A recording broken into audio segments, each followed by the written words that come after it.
Ash trees are a common sight across Britain, often lining our highways or as features in our parks and gardens. But these trees are coming under threat from a disease commonly known as Ash Dieback.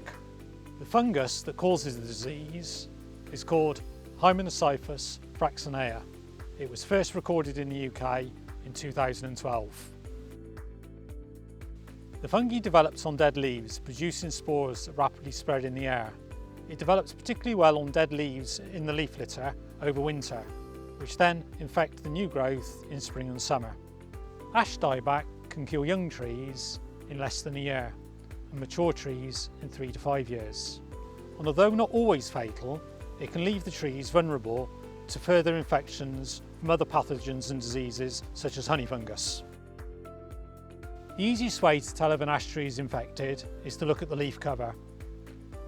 Affected trees are put into one of 4 classes dictated by the loss of foliage. A Class 1 tree, which is the least affected tree, will have lost up to 25% of its leaf cover. However, a Class 4 tree, which is the most seriously affected, will have lost at least 75% of its leaf cover.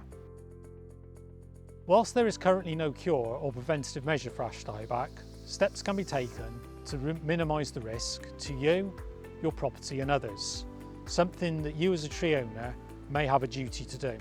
Trees of which not posing a direct threat can be left and only occasionally pruned to encourage new growth.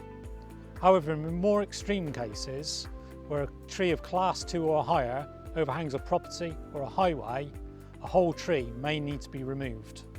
If you're worried about your trees, please do not hesitate to contact us. Our office is staffed 5 days a week, 9 to 3:30, and one of our staff will be happy to book you in for a site visit.